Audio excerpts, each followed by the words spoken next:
जय जय राम कृष्ण हरी हरी जय जय राम कृष्ण हरी हरी जय जय राम कृष्ण हरी हरी जय जय राम कृष्ण हरी जय जय राम कृष्ण हरी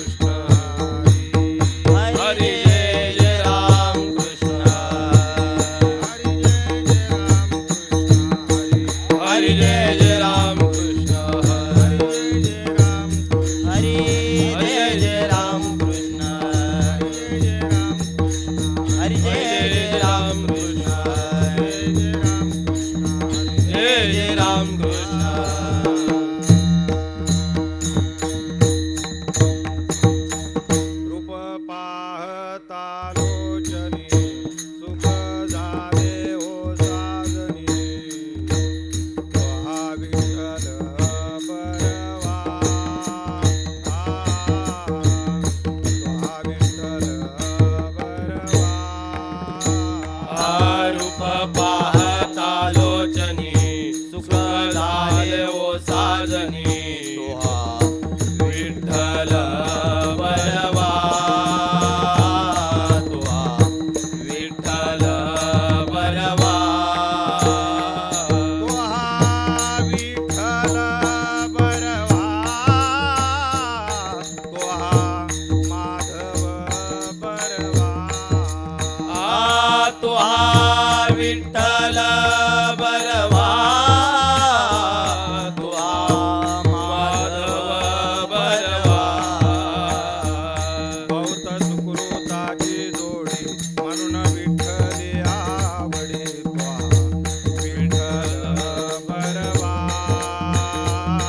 त्वा विठ्ठल बरवा भौत सुकृताची जोडी म्हणून विठ्ठली आवडी तुहा विठ्ठल बरवा तुहा माधव बरवा सर्व सुखाचे आगर पापर कुमादेवीवर त्वा विठ्ठल बरवा त्वा विठ्ठल बरवा सर्व सुखाचे आगर बापर कुमादेवीवर तुहा विठ्ठल बरवा तुहा विठ्ठल बरवा त्वा विठ्ठल बरवा त्वा माधव बरवा तुहा विठ्ठल बरवा तुहा माधव बरवा त्वा विठ्ठल बरवा त्वा माधव बरवा त्वा विठ्ठल बरवा त्वा विठ्ठल बरवा तुहा विठ्ठल बरवा तुहा माधव बरवा तुहा विठ्ठल बरवा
करती घोष जय जयकार जळती दोषाचे डोंगर जळती दोषाचे डोंगर जळती दोषाचे डोंगर जळती दोषाचे डोंगर जळती दोषाचे डोंगर जळती दोषाचे डोंगर दया क्षमा शांती दया क्षमा शांती दया क्षमा शांती दया क्षमा शांती मानभंग हे हाती मानभंग हे हाती बाणाभंग हे हाती बाणाभंग हे हाती बाणाभंग हे हाती बाणाभंग हे हाती करती घोष जय जयकार करती घोष जय जयकार करती घोष जय जयकार करती घोष जय जयकार जळती दोषाचे डोंगर जळती दोषाचे डोंगर जळती दोषाचे डोंगर जळती दोषाचे डोंगर जळती दोषाचे डोंगर जळती दोषाचे डोंगर तुका म्हणे बळी तुका म्हणे बळी तुका म्हणे बळी तुका म्हणे बळी त्याची एक भूमंडळी त्याची एक भूमंडळी तीच एक भूमंडळी तिची एक भूमंडळी त्याची एक भूमंडळी त्याची एक भूमंडळी करती घोष जय जयकार करती घोष जय जयकार घोष जय जयकार करती घोष जय जयकार दोषाचे डोंगर जळती दोषाचे डोंगर जळती दोषाचे डोंगर जळती दोषाचे डोंगर जळती दोषाचे डोंगर जळती दोषाचे डोंगर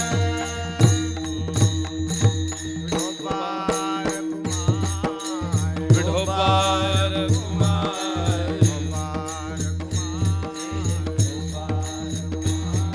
विठोबार विठोबार कुमार विठोबार कुमार विठोबार कुमार विठोबार कुमार विठोबा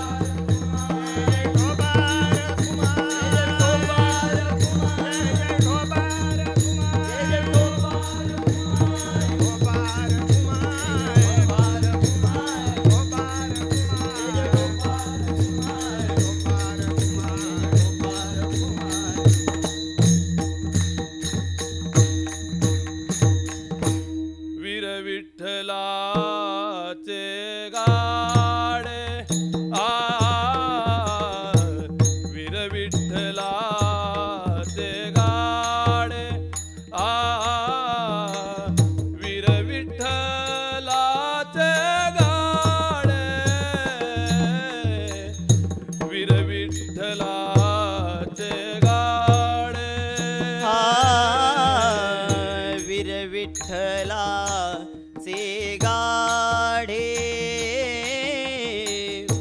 वीर विठ्ठलाचे गाडे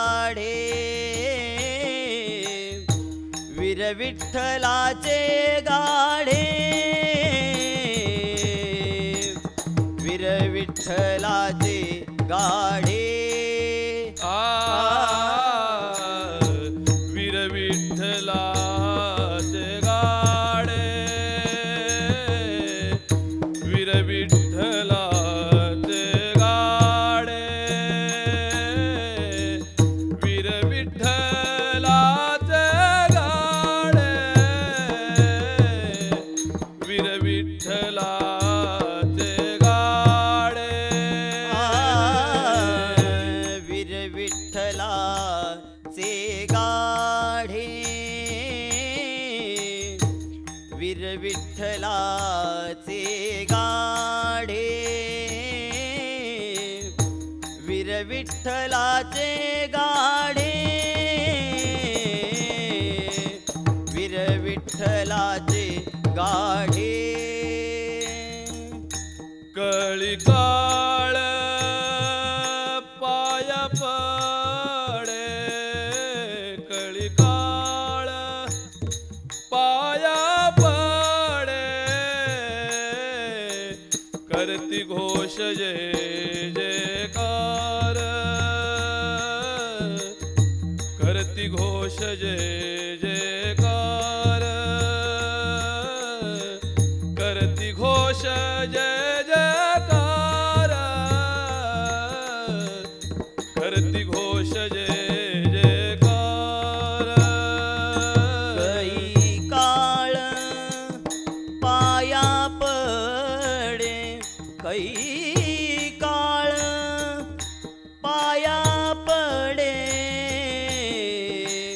करती घोष जय जयकार करती घोष जय जयकार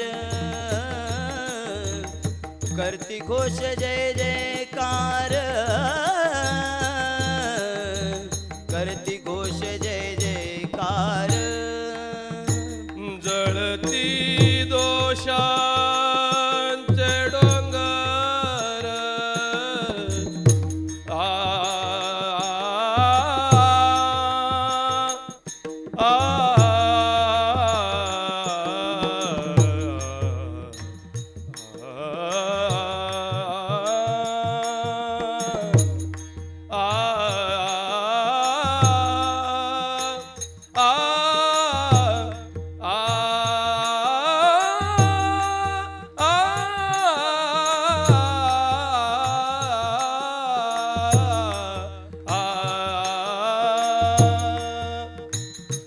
जळती दोषाचे डोंगर जळती दोषाचे डोंगर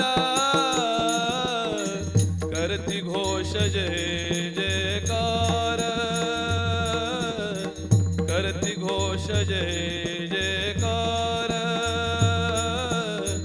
करती घोष जय जयकार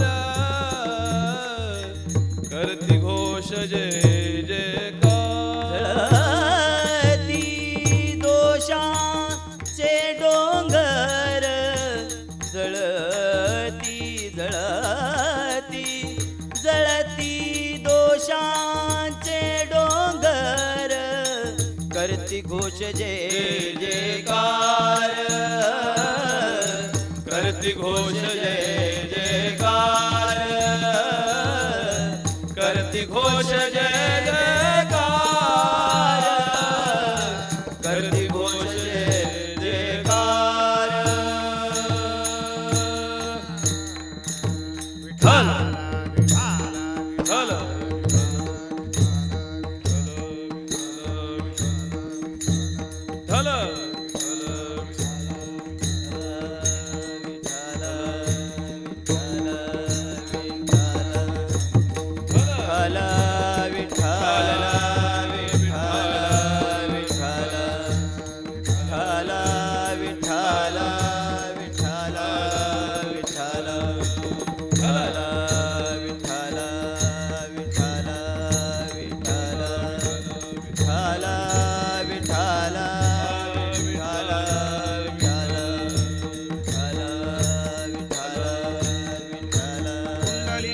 गौरवे हरी विठ्ठल श्री ज्ञानदेव तुकाराम पंढरी भगवान की जय विठ्ठल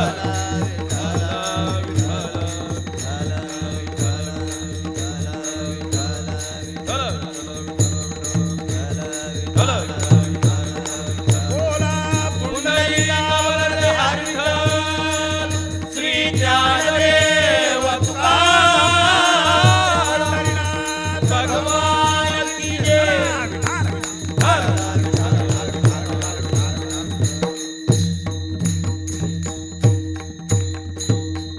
वीर विठ्ठलाचे गाढे कळीकाळ पाया पडे करीती घोष जय जयकार जळती दोषाचे डोंगर दया क्षमा शांती बाण अभंग हे हाती करीती घोष जय जयकार जळती दोषाचे डोंगर तुका म्हणे बळी तेची एक भूमंडळी करती घोष जय जयकार जळती दोषाचे डोंगर विठाला विठाला पांडुरंगा करू प्रथम नमन पांडुरंगा करू प्रथम नमन पांडुरंगा करू प्रथम नमन दुसरे चरण संताची या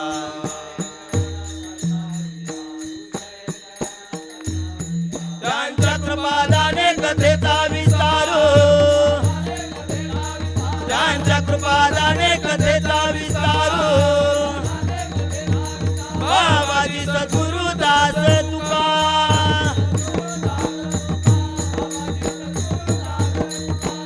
लंकापुरी रम्य सिंहासनस्थं पदांभोज तेजस्वरदिक् प्रदेशं विधींद्रादिदेवे सदा सुयमानं समाधिस्थमृती भजे ज्ञानदेवं ओम नमो ज्ञानेश्वरा करुणाकरा दयाळा तुमचा अनुग्रह लाधलो पावन झालो चराचरी वीर विठ्ठलाचे गाढे कळी काळ पाया पडे करती घोष जय जयकार जळती दोषाचे डोंगर कीर्तन रूपी सेवेकरता निवडलेला अभंग संत श्रेष्ठ जगद्गुरु तुकोबबाराय यांचा संतांची अंतर्बाह्य लक्षणं आणि संतांचं सामर्थ्य वर्णन करणारा असा अभंग आहे. विठाला विठाला विठ्ठलाचे जे सेवक आहेत जे भक्त आहेत ते शूर आहेत की ज्यांच्या कळीकाळही पाया पडतो. काय करतात ते करीती घोष जय जयकार आणि त्या नामघोषाच्या वेगानं असंख्य पापाचे डोंगरच्या डोंगर समूह नष्ट होतात. त्याने हातात धारण केलेली शस्त्र दया क्षमा शांती अशी असून या भूलोकामध्ये भूमंडळामध्ये तेच एक बलाढ्य आहेत, वीर आहेत. विठाला विठाला विठाला विठाला विठाला विठाला भक्तिशास्त्रामध्ये एकालाच पुरुष मानलं जातं, तो म्हणजे परमात्मा, उत्तम पुरुषत्व अन्य. आणि या परपुरुषाचं सुख भोगायचं म्हटलं तर तुकोबाराय म्हणतात परपुरुषाचे सुख भोगे तरी उतरोणी करी घ्यावे शीश. त्या परपुरुषाचं सुख भोगायचं म्हटलं परिणामी आपलं शीस आपल्या हातात उतरवून घेण्यासारखं आहे. आणि म्हणून अशा प्रकारची भक्ती त्या परमात्म्याची जो करतो तो शूर आहे. तो काय करतो, शत्रू पक्षाबद्दल एखाद्याच्या अंतःकरणामध्ये एखाद्या लढवयाच्या अंतःकरणामध्ये जसा द्वेष भरलेला असतो आणि स्वपक्षाचा जयघोष करत तो जसा शत्रूवर चाल कलतो त्याप्रमाणे श्रीहरीच्या नामाचा अखंड जयघोष करत अंतःकरणामध्ये असणारे कामक्रोधादी विकार या शत्रूंचा द्वेष मत्सर करत दयाक्षमादी शस्त्र धारण करून हा विठ्ठलाचा वीर आपल्या आनंदाच्या मस्तीत नाचत असतो. विठाला विठाला विठाला विठाला विठाला विठाला. परमार्थ क्षेत्रामध्ये फक्त दोघे वीर आहेत, एक म्हणजे संत आणि दुसरे म्हणजे परमात्मा. परमात्मा कसा वीर आहे, विष्णू सहस्रनामामध्ये ज्याला वीर शक्तिमतां श्रेष्ठ असं म्हटले किंवा कालनेमी निहवीरहा शूर शौरी जनेश्वर. शूरवीर असं ज्या परमात्म्याचं विष्णू सहस्रनामामध्ये वर्णन केलेलं आहे. भगवान परमात्म्याच्या असंख्य अवतारापैकी काही प्रमुख अवतारांचा विचार केला तर आपल्याला असं दिसून येतं की आपल्या अवतार कालामध्ये भगवंताने अनेक दैत्यांचा संहार नाश केलेला आपल्याला पाहायला मिळतो. ज्या ज्यावेळी धर्माची ग्लानी येते, अधर्म वाढतो, साधूचं छळन होतं, त्यावेळी परमात्मा अवतार घेतो. परित्राणाय साधूनां विनाशाय च दुष्कृतां यदा यदा हि धर्मस्य ग्लानिः भवति भारत अभ्युत्थानम् अधर्मस्य तदात्मानं सृजाम्यहं परित्राणाय साधूनां विनाशाय च दुष्कृतां धर्म संस्थापनार्थाय संभवामि युगे. जब जब होई धर्म की हानि बाढ़े ही असुर अधम अभिमानी करई अनिति जाई नहीं बरणी सिद्धई विप्रधेनु सुरधरणी तब तब प्रभु लगी धरी अवतारा हरई कृपा निधी सज्जन पीरा. सज्जनांना ज्या ज्यावेळी पीडा होते, गोभी विप्रश्च वेदश्च सती बी सत्यवादी बी अलुब्धय दान शिळश्च सप्तैते धार्यते मही.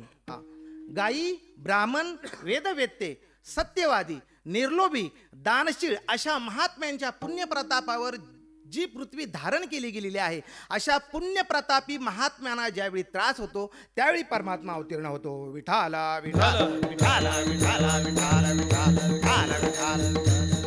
हा परमात्मा जसा शूर आहे, जसा वीर आहे, मग त्याचे भक्त शूर का नसणार, वीर का नसणार. एखाद्या राजाच्या अधिपत्याखाली वावरणारी मंडळी जर शूर असेल, शिवरायांचे सरदार काय भाषा होती त्यांची, शूर आम्ही सरदार आम्हाला नाही कुणाची भीती.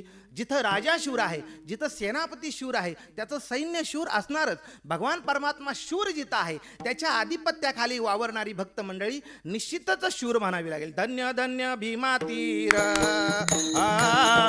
धन्य धन्य भीमा तीर, धन्य धन्य भीमा तीर, धन्य धन्य भीमा तीर. चंद्रभागा सरोवर, चंद्रभागा सरोवर, चंद्रभागा सरोवर, चंद्रभागा सरोवर. पद्मतीर्थ विठ्ठल वीर, पद्मतीर्थ विठ्ठल वीर, पद्मतीर विठ्ठल वीरा, पद्मतीर विठ्ठल वीरा. क्रीडास्थळ वेणुनाद,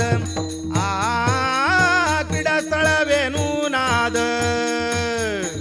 धन्य धन्य भीमा तीर, धन्य धन्य भीमा तीर, धन्य धन्य भीमा तीर,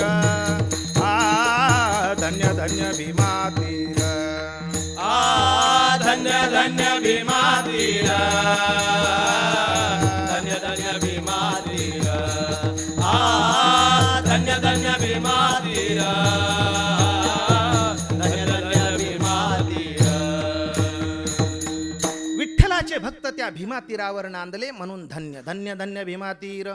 चंद्रभागा, सरोवर, पद्मतीर्थ विठ्ठल वीर. या विठ्ठलाला या ठिकाणी वीर असं म्हटलेलं आहे. तो परमात्मा वीर आहे, तो परमात्मा शूर आहे. भगवान परमात्म्याच्या षडगुण ऐश्वर्यादी 6 गुणांचा विचार करत असताना यश नावाचा गुण परमात्म्याच्या ठिकाणी जर आपण पाहिला तर तो परमात्मा किती शूर आहे, तो परमात्मा किती वीर आहे आपल्याला कळून येतं. विठाला विठाला विठाला विठाला विठाला विठाला विठाला विठाला विठाला. काही दुष्टांच्या बाबतीत काही दुष्ट स्वतःच्या कुकर्मानेच नष्ट होत असतात. शेतात पडणाऱ्या गारा पिकांची नासाडी करतातच, पण त्याचबरोबर स्वतःही संपुष्टात येतात. जेवणाबंधणारे पडणारी माशी जेवणही खराब करते आणि ती स्वतःही मरते. जेवी माशी संगे अन्न, सुकने दिते भोजन. माशी आपण या ते गिळवी ज्ञानोबा राय म्हणतात. आणि पुढीला अंते वांती शिनवी, तैसा कश्मळू आठवी आचरण गा. माशी अण्णाबरोबर पोटात जाते, पण पोटात गेल्यानंतर स्वतः मरते, ती मरतेच. पण ज्यानं जेवण केलेलं असतं त्याला देखील जेवण ओकून टाकावं लागतं. तुका म्हणे अन्न जिरोणे दी माशी, आपुलिया जैशी संसर्गे. स्वतःच्या दुष्टपणानं स्वतःच नष्ट होणारा काहीसा असा वर्ग असतो. ज्ञानोबा एके ठिकाणी एका दृष्टांताद्वारे असं सांगतात. अंग बरे सुटला धोंडा, आपण होतस असे खंडखंडा, आणि आड आलिया रगडा करी जैसा. वरून घरंगळत येणारा दगड रस्त्यामध्ये येणाऱ्या सर्व झाडाझुडपांचा चकनाचूर करत येत असतो. झाडाझुडपांचा सत्यानाश करतोच, पण स्वतः देखील फुटून ठिकऱ्या टिकऱ्या होऊन नष्ट होऊन जातो. विठाला विठाला विठाला विठाला विठाला. स्वतःच्याच दुष्टपणाने नष्ट होणारे काही दुष्ट. काही दुष्टांच्या बाबतीत एखादा प्रभावी दुष्ट निर्माण होतो आणि त्या दुष्टाचा बंदोबस्त करतो. मुंबई सारख्या दिमागदार शहरामध्ये होणारी टोळी युद्ध जर आपण पाहिली तर एखाद्या दुष्टाचा दुसऱ्या प्रबळ दुष्टानं नायनाट करावा. काही ठिकाणी एखाद्या दुष्टाच्या नाशाकरता एखाद्या दैवी पुरुषाला जावं लागतं. लाक्षागृहातून आपली सुटका करून पांडव एकचक्रा नगरीमध्ये एका ब्राह्मणाच्या कुटुंबात वास्तव्याला होते, आश्रयाला होते. त्या राजाला उपद्रव करणारा बकासूर नावाचा राक्षस, त्याच्या उपद्रवापासून त्रासापासून मुक्तता मिळावी म्हणून राजानं असा एक दंडक ठेवला होता. रोज 2 रेडे गाडीभर आणणं आणि 1 जिवंत माणूस प्रत्येक कुटुंबातून द्यायचा.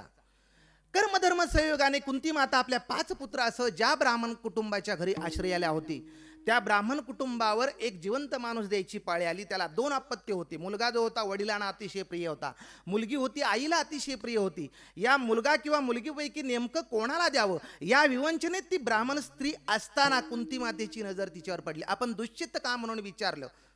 बकासुराचा कथाभाग सांगितल्यानंतर माझ्या 5 मुलापैकी एक पुत्र जरी कृतज्ञतेपोटी या कामी आला तरी चालेल, घाबरण्याचं कारण नाही. आणि म्हणून बकासुराला खाद्य पुरवण्याच्या उद्देशानं कुंती मातेनं भीमाला 2 रेडे गाडीवर आणणं आणि स्वतः भीम अशा प्रकारचं प्रयोजन केलं. परिणामी त्या बकासुराचा भीमानं नाश केला. एका दैवी पुरुषाकडून दुष्ट पुरुषाचा नाश. विठाला विठाला विठाला विठाला विठाला विठाला. ज्यावेळी एका दैवी पुरुषाकडून काम भागत नाही त्यावेळी अनेक दैवी पुरुषांचा समुदाय एकत्र होतो आणि त्या दुष्ट प्रवृत्तीचा, त्या दुष्ट पुरुषाचा नाश करतो. ध्रुवराजाच्या कुळामध्ये अंगराजाचा पुत्र वेन, अतिशय कुलीन परंपरा, पण राजवैभव आणि उन्माद या 2 गोष्टीमुळं राजाच्या आश्रयाला असणारे किंवा अरण्यात असणाऱ्या सर्व ऋषी मंडळींना तो बोलावून घ्यायचा. एक दिवस सर्व ऋषी मंडळींना त्यानं पाचारण केलं. सर्व ऋषी मंडळी आली. महालात ऋषी मंडळी येताच करती घोष जय जयकार, करती घोष जय जयकार, श्रीहरीच्या नामाचा जयघोष करू लागली मंडळी. श्रीहरीच्या नामाचा जयघोष कानी पडताच वेन राजा क्रोधित झाला. या राजाचा शास्ता करता धरता संरक्षण करता पालन पोषण करता मी असताना श्रीहरीच्या नावाचा आपण जयघोष करावा. क्रोधित झालेल्या राजानं सर्व ऋषीमुनींना तुरुंगात डांबून ठेवावं त्याप्रमाणे बंदिस्त करून ठेवले. आणि भयाच्या पोटी राजाच्या सांगण्याप्रमाणे सर्व ऋषी मंडळी राजाच्या नावाचा जयघोष करू लागली.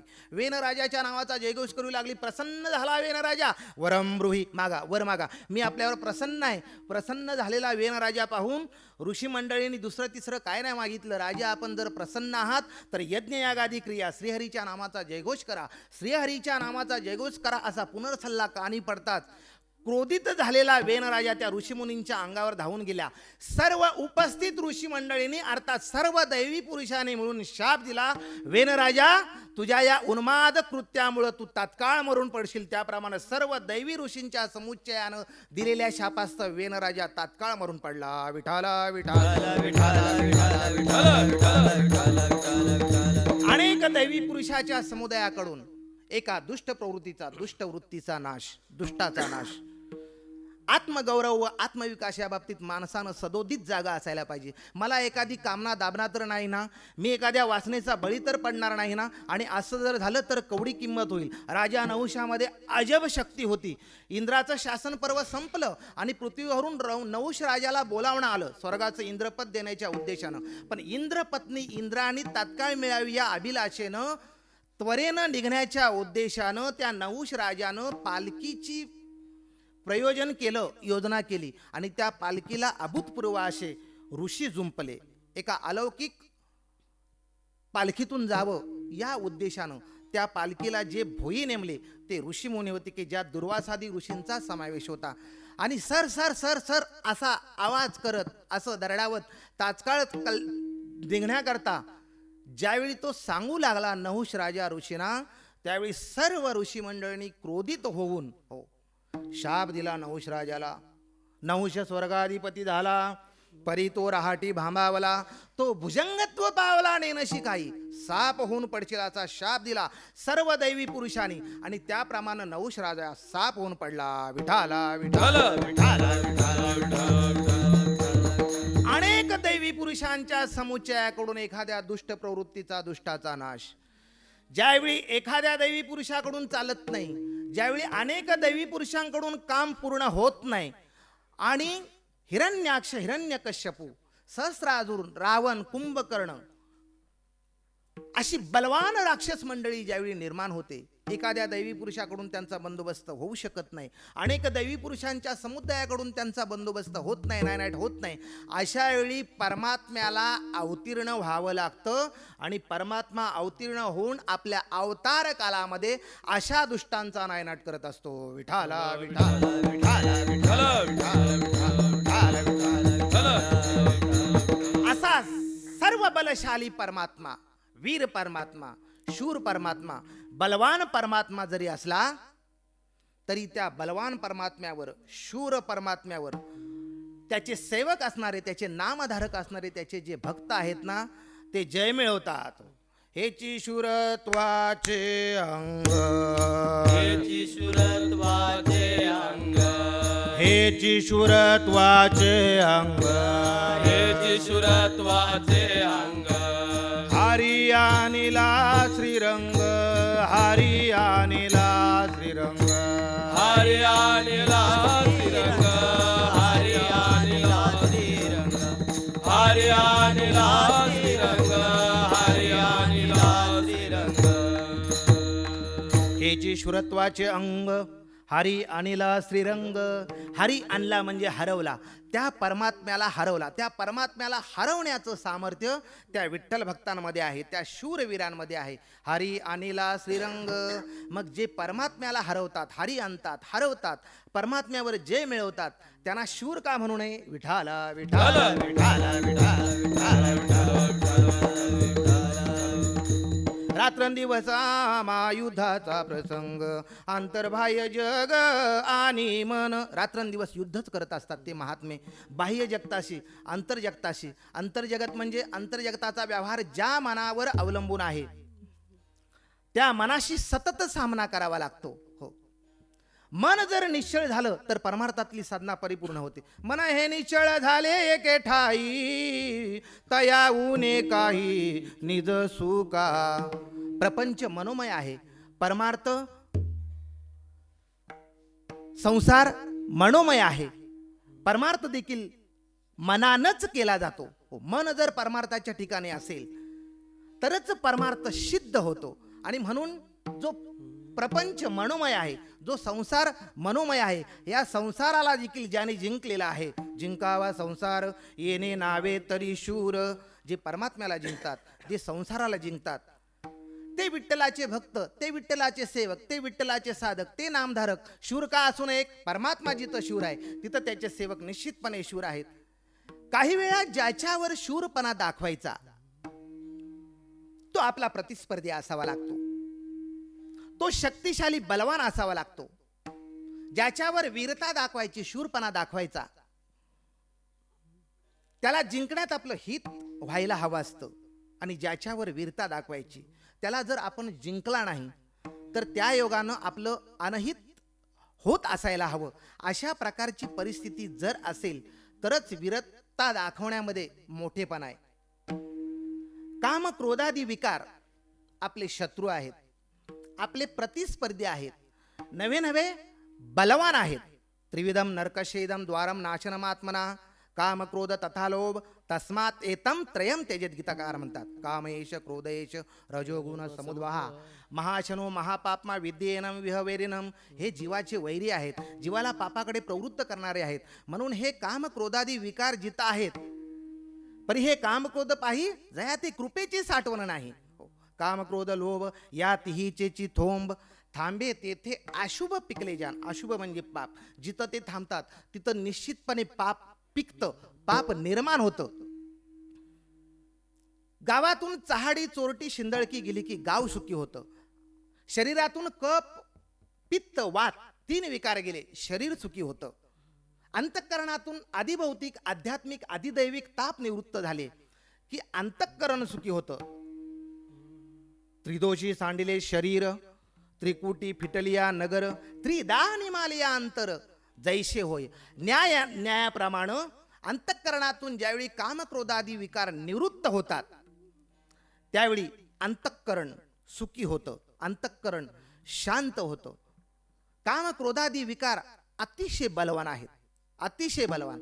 या अतिशय बलवान कामक्रोधादी विकारांना देखील ज्याने आपल्या बंदिखान्यात ठेवलं. काम क्रोध बंदी खाणी तुका म्हणे दिले दोनी हे इंद्रियाचे धनी आम्ही झालो गोसावी. काम क्रोध बंदी खाली समाने दिले दोन्ही इंद्रियाचे धनी आम्ही झालो गोसावी. कामक्रोध बंदिखाने तुका म्हणे दिले दोन्ही इंद्रियाचे धम्या आम्ही झालो गोसावी. काम नाही झालो पाही रिकामा. कामची नाही तेथे क्रोधची कैसा. काम नाही क्रोध नाही काम क्रोधादी विकार कुठलेही विकार संतांवर चाल करू शकत नाहीत, बाधा आणत नाहीत. काम क्रोधा नाही चाली भूती झाली समता.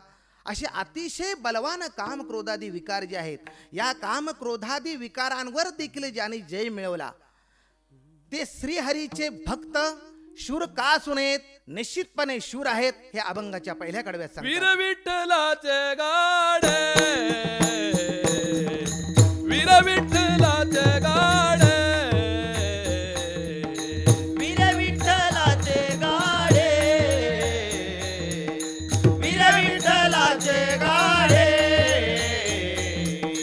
वीर विठ्ठलाचे गाड वीर विठ्ठलाचे गाड वीर विठ्ठलाचे गाडे वीर विठ्ठलाचे गाडे वीर विठ्ठलाचे गाडे वीर विठ्ठलाचे गाडे कळी काळ पाया पडे कळी काळ पाया पडे वीर विठ्ठलाचे गाडे कळी काळ पाया पडे कळी काळ पाया पडे करती घोष जय जयकार करती घोष जय जयकार वीर विठ्ठलाचे गाडे कळी काळ पाया पडे कळी काळ पाया पडे वीर विठ्ठलाचे गाडे कळी काळ पाया पडे कळी काळ पाया पडे करती घोष जय जयकार करती घोष जय जयकार अतिशय बलवान परमात्मा, त्या बलवान परमात्म्यावर जे विजय मिळवतात, जय मिळवतात, अतिशय बलवान कामक्रोधाधिक विकार, या कामक्रोधाधिक विकारावर जे जय मिळवतात, अतिशय बलवान इंद्रिय, हो इंद्रिय देखील बलवान आहेत. इंद्रियाचे दिने आम्ही केलो नारायणे. प्रत्येक इंद्रियाच्या माध्यमानं एक एक विषय जीव भोगत असतो. प्रत्येक इंद्रियाची स्वतंत्र विषयाकडे स्वतंत्र धाव आहे. जीवा रसाकडे ओढी, तृषा प्राशना लागी तोडी, श्रेष्णाशी प्रीती सुखाची आवडी, ते जर पडी रमावया. त्वचा पाहे मृदूपन, उदरवांची पूर्णान्न, कान मागती गायन मधुर ध्वनी आलापू, घ्राण उद्यत परिमळा, रूप पहावया डोळा, हस्त वांचिती खेळा नाना लीळा स्वभावे, पाय वांचिती गती ऐशी इंद्रिये ओढा ओढीती. प्रत्येक इंद्रियाची प्रत्येक विषयाकडं निरनिराळ्या पद्धतीनं धाव आहे, ओढाओढ आहे. जीव हा इंद्रियाच्या अधीन आहे, दीन आहे, इंद्रियाचा दास आहे.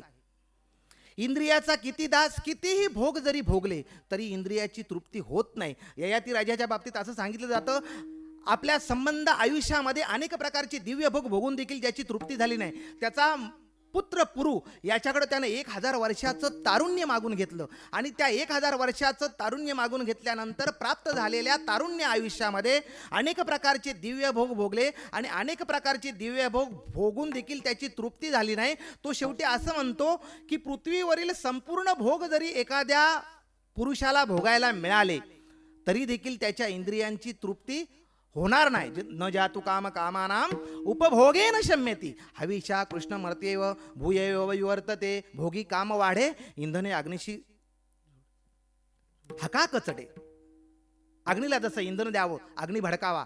भोगी माणसाला जितके भोग मिळावेत त्याची तृप्ती होतच नाहीत. या संदर्भात विटिलियस नावाच्या एका रोम सम्राटाचं उदाहरण सांगितलं जातं. भोग भोगण्याबद्दल त्याची जीवा इतकी लालसावलेली होती की वेगवेगळ्या प्रकारचे भोग सेवन करायचा आणि निरनिराळ्या प्रकारच्या औषधीमुळी उगाळून त्या प्राशन करायचा. जेवण जेवलेलं भोगलेले भोग ओकून बाहेर टाकायचा. पोट रिकामी झालं की पुन्हा वेगवेगळ्या प्रकारचे भोग भोगायचा. अशी काही भोगवादी माणसं असतात. त्या उलट आमच्या संतांकडे पहा, साधूकडे पहा. सज्जनगडावर असताना रामदास स्वामींना खीर आवडली. ज्या बाईनं खीर आणली तिला सांगितलं, बाई उद्या करता थोडी घेऊन या. आवडली. बाईला म्हटलं, बाई आणखी उद्या थोडीशी घेऊन या. तिसऱ्यांदा खीर आवडली. रामदास स्वामींना वाटलं, सर्व संग परित्याग करून भोग वासनांचा त्याग करून संन्यासी जीवन जगणारा मी, मला खीर आवडावी, माझ्या जिभेचे चोचले, माझी वासना तृप्त होऊच नये म्हणून बाईला पुन्हा एकदा खीर आणायला सांगितली. मात्र बाई थोडी जास्त आणावं असं सांगितलं. सांगितल्याप्रमाणे बाई थोडी खीर जास्त घेऊन आली. अगदी गळ्याला येईपर्यंत रामदास स्वामींनी खीर खाल्ली. खाल्लेली खीर गळ्याला आल्यानंतर त्यांच्या पोटातून बाहेर पडली, ओकून टाकली. ओकून टाकलेली खीर पुन्हा रामदास स्वामी चाटून खाऊ लागले. का? वासना निवृत्त व्हावे म्हणून. इंद्रियाचा जय वासनेचा क्षय, इंद्रियाचा जय वासनेचा क्षय, इंद्रियाचा जय वासनेचा क्षय, इंद्रियाचा जय वासनेचा क्षय, संकल्पाही वरी नये मन, संकल्पावे बरे नये मन, संकल्पावे बरे नये मन.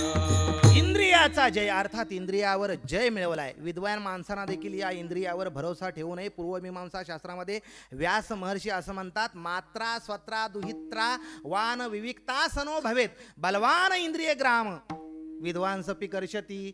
विद्वानाला देखील आकर्षित करून घेतील अशी ती इंद्रिय आहेत. इंद्रिय बलवत्तर आहेत, बलवान इंद्रिय ग्राम. म्हणून विद्वान माणसानं आपली आई, आपली बहीण यांच्या समेत एकांतात राहू नये असं शास्त्र सांगतं, पूर्वमीमांसा शास्त्र.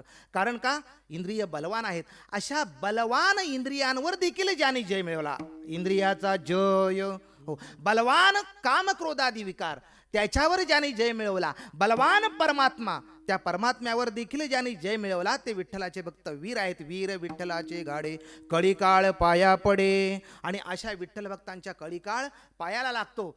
वास्तवात संपूर्ण त्रैलोक्यावर त्या कळीकाळाचा पगडा आहे. काळाचा आघात कुठल्या गोष्टीवर नाही, अवघाचे आकार ग्राशी याला काळे. संपूर्ण त्रैलोक्य त्या काळाच्या पंजामध्ये अडकलेलं आहे.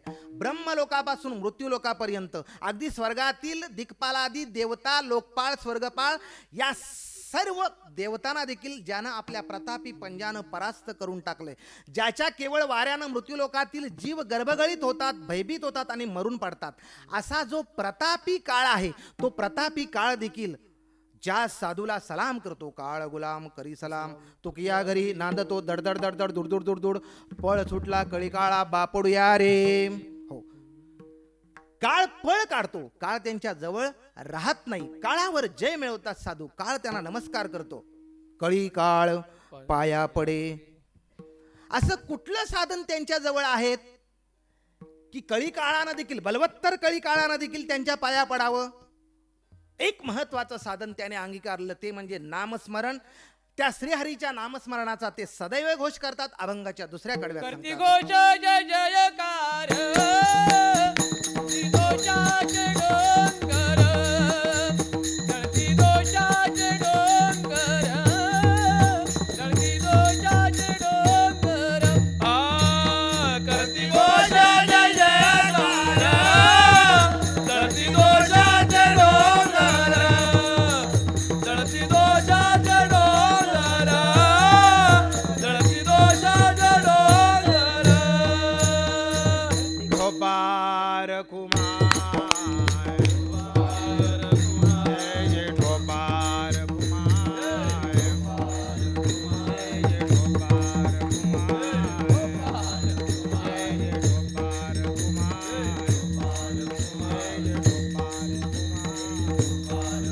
जय जय ठोपार कुमार.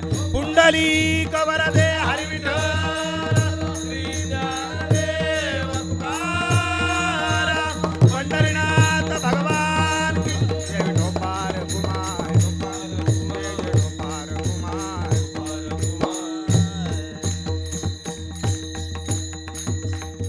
काळाची सत्ता जरी संपूर्ण त्रैलोक्यावर असली तरी काळाची सत्ता कशावर आहे? जी मर्यादित वस्तू आहे, जी नाशवान वस्तू आहे त्याच्यावर आहे. नाम हे सत्य आहे, नाम हे अविनाशी आहे, नव्हे नव्हे नाम हे परब्रह्म आहे, नाम हे अमृत आहे. साध्या अमृताने जर मृत्यू चुकत असेल तर नामामृताने मृत्यू का टळणार नाही? नामामृतापुढे काय ते अमृत बापुढे.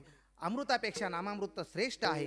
आणि म्हणून अमृतरूपी नाम ज्यांच्या मुखामध्ये सदैव आहे त्या नामाचा जे जयघोष करतात, करती घोष जय जयकार, जळती दोषाचे डोंगर. त्या नामस्मरणाच्या योगाने रामकृष्ण नाम सर्व दोषा हरण, जडजीवा तारण.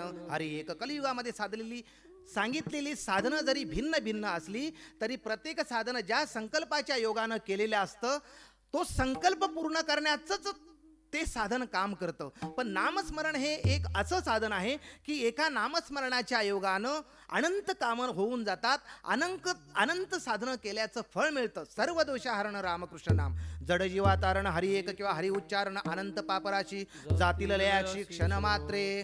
दोषाचे डोंगर म्हणजे दोष म्हणजे पाप, दोष म्हणजे दुःख आणि दोष म्हणजे अज्ञान. दोष म्हणजे दुःख, जन्म मृत्यू जरा व्याधी दुःख दोषानुदर्शनम असं गीताकार म्हणतात. जन्म मृत्यूरूपी जे दुःख आहे हा देखील दोष आहे, पाप हा देखील दोष आहे. देह भरणा हे ध्येय प्राप्ती ठरवल्यानंतर इंद्रियांचं मनोरथ पुरवणं हे त्या ध्येयपूर्तीचं साधन ठरतं. आणि त्या ध्येयपूर्ती करता जे जे म्हणून साधन केलं जातं त्याला पाप असं म्हणतात. आणि वाडे जवजव मोह तव तव विषयी रोह, विषय ते तठाव पातकाशी. जिथं विषय सेवन आहे तिथं पातकाला थारा आहे, तिथं पापाला वसती आहे. आणि म्हणून ज्या ज्या वेळी मोह वाढतो त्या त्यावेळी निश्चितपणे पाप वाढतं. नाम काय करतं? नाम मोह नाहीसा करतं, नाम अज्ञानरूपी मोह नाहीसा करतं. आणि म्हणून दोषरूपी अज्ञान नाहीसा करण्याचं काम करतं नाम. करती घोष जय जयकार, जळती दोषाचे डोंगर. दोषाचे डोंगरच्या डोंगर परास्त होतात. अग्नीची जितकी दाहकता आहे इतकी दाहकता आहे अग्नीमध्ये की एका क्षणार्धात अग्नी सारं काही भस्म करून टाकतो. त्या अग्नीच्या दाहकतेपेक्षा कितीतरी पट त्या नामामध्ये सामर्थ्य आहे की क्षणार्धात नाम अनंत काळाचे दोष निवृत्त करतं. विठाला विठाला विठाला विठाला वीर विठ्ठलाचे गाडे कळीकाळ पाया पडे करती घोष जय जयकार. जळती दोषाचे डोंगर, दोषाचे डोंगरच्या डोंगर, पापाचे डोंगरच्या डोंगर जिथं नाहीस होतात. असं कोणतं साधन, कोणतं शस्त्र त्याने अंगीकारलेलं आहे, कोणतं शस्त्र त्याने धारण केलेलं आहे. वीर म्हटलं की त्यानं शस्त्र धारण केलेलं असतंच. संकटाच्या वेळी धैर्य, उत्कर्षाच्या वेळी क्षमा, सभेच्या वेळी वक्तृत्व आणि रणांगणाच्या ठिकाणी शूरपणा हे महत्वाचे गुण आहेत. नाहीतर बायकोच्या नतीतून तीर मारणारे बरेचसे हंबीरराव आहेत, त्याचा काडीचा उपयोग नाही. हो, नतीतून तीर मारणारे. रणांगणावर लढणारा शूर हवा. जो रणांगणावर शूर लढतो त्याचं काहीतरी ध्येय असतं, त्याच्या हातात काहीतरी शस्त्र असतं. आणि म्हणून ज्या महात्म्यांच्या ठिकाणी कळीकाळ देखील नम्र होतो, कळीकाळ देखील ज्यांच्या पायाला लागतो, अशा महात्म्याने, अशा नामधारकाने, अशा विठ्ठल भक्ताने, अशा विठ्ठल सेवकाने कोणतं शस्त्र धारण केलेलं आहे हे अभंगाच्या 3ऱ्या कडव्यात सांगतात. दया क्षमा शांती दया क्षमा शांती दया क्षमा शांती दया क्षमा शांती दया क्षमा शांती दया क्षमा शांती दया क्षमा शांती दया क्षमा शांती. बाण अभंगये बाण अभंगये बाण अभंगये हाती बाण अभंगये बाण अभंगये बाण अभंगये हाती करती घोष जय जयकार करती घोष जय जयकार करती घोष जय जयकार करती घोष जय जयकार.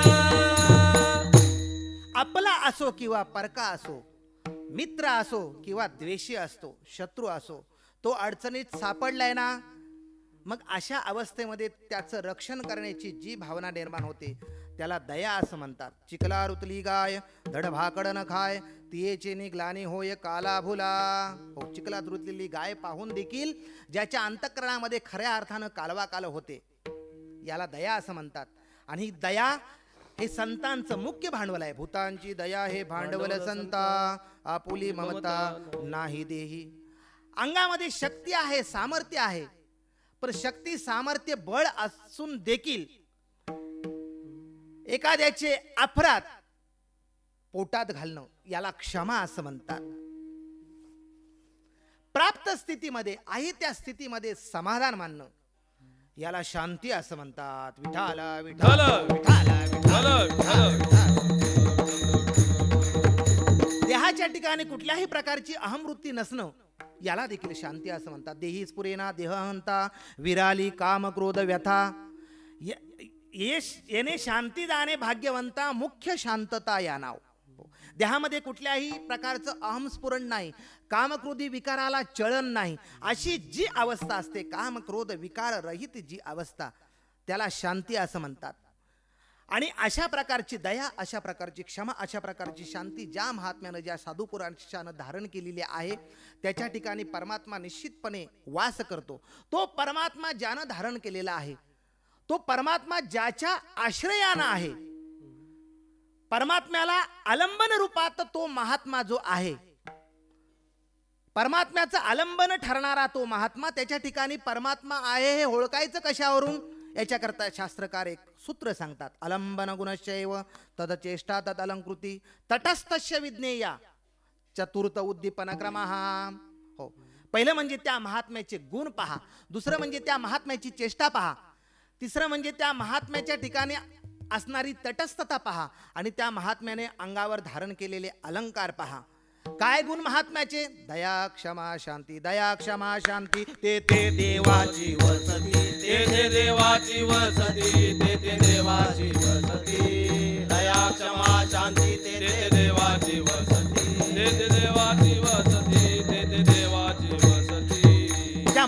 धारण केलेली दया पहा, त्या महात्म्यानं धारण केलेली क्षमा पहा, त्या महात्म्याच्या ठिकाणी असणारी शांती पहा. हे 3 गुण निश्चितपणे त्याच्या ठिकाणी दिसत आहेत ना.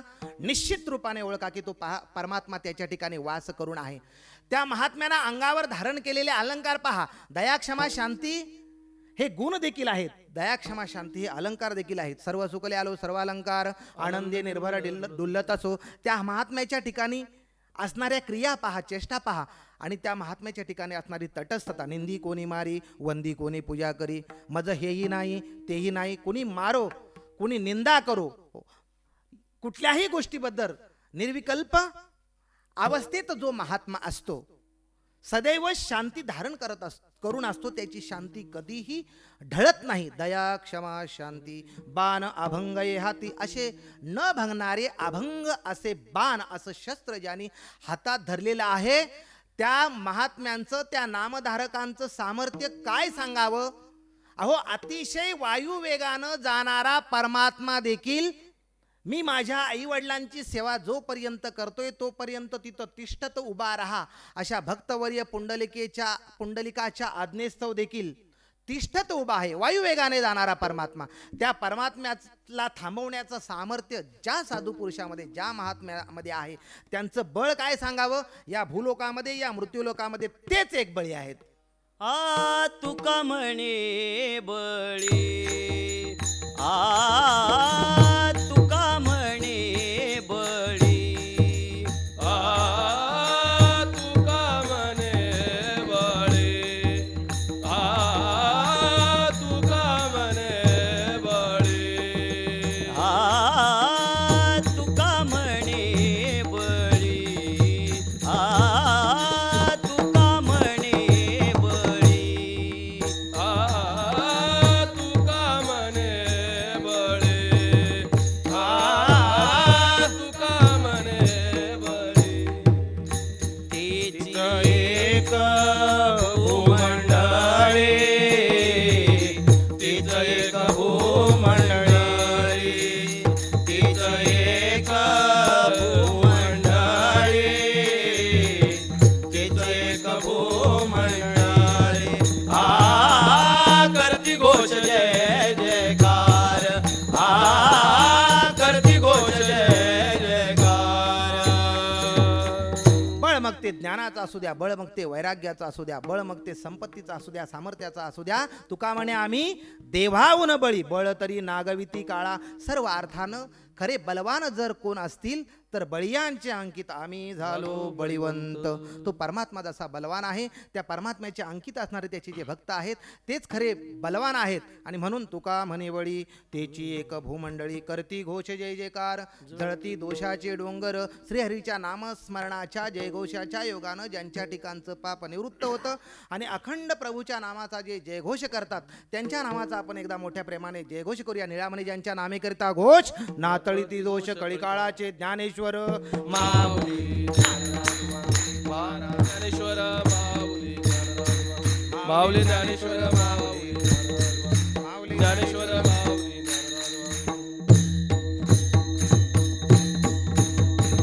वीर विठ्ठलाचे गाडे कळीकाळ पाया पडे, करती घोष जय जयकार, जळती दोषाचे डोंगर, दया क्षमा शांती बाण अभंग याती. तुका म्हणे बळी, तेची एक भूमंडळी, करती घोष जय जयकार, जळती दोषाचे डोंगर.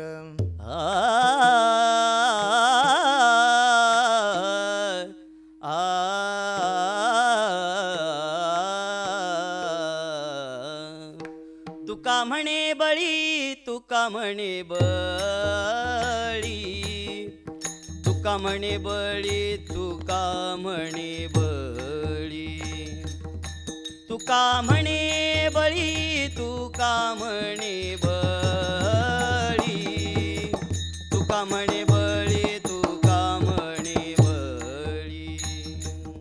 तुका म्हणे बळी, तुका म्हणे बळी, तुका म्हणे बळी, तुका म्हणे बळी, तुका म्हणे बळी, तुका म्हणे बळी, तुका म्हणे बळी, तुका म्हणे बळी.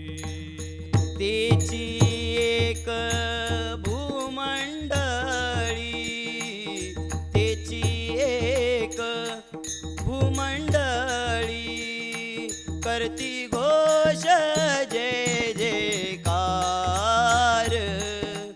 करती घोष जय जयकार करती घोष जय जयकार करती घोष जय जयकार तीच एक भूमंडळी तिची एक भूमंडळी करती घोष जय जयकार करती घोष जय जयकार करती घोष जय जयकार करती घोष जय जयकार जळती दोषाचे डोंगर जळती दोषाचे डोंगर आ आ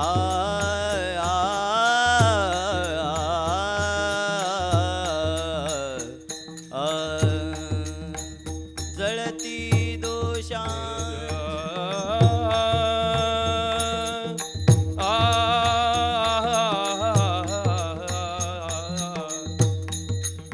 जळती दोषाचे डोंगर जळती दोषाचे डोंगर करती घोष जय जयकार करती घोष जय जयकार करती घोष जय जयकार करती घोष जय जयकार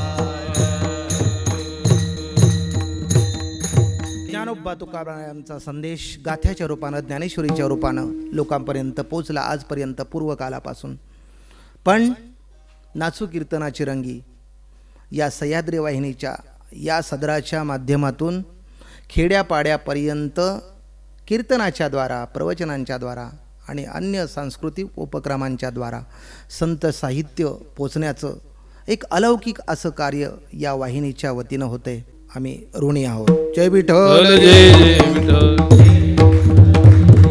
जय विठ्ठल जय जय विठ्ठल जय विठ्ठल जय जय जय विठ्ठल जय जय विठ्ठल जय विठ्ठल जय जय आबोलीले कुरे वेडी वाकुडे उतरे करा क्षमा अपराध महाराज तुम्ही हा नाही उच्चारिला अधिकार म्या फुला करा क्षमा अपराध महाराज तुम्ही तुका म्हणे ज्ञानेश्वरा राखा पायापैकी करा क्षमा अपराध महाराज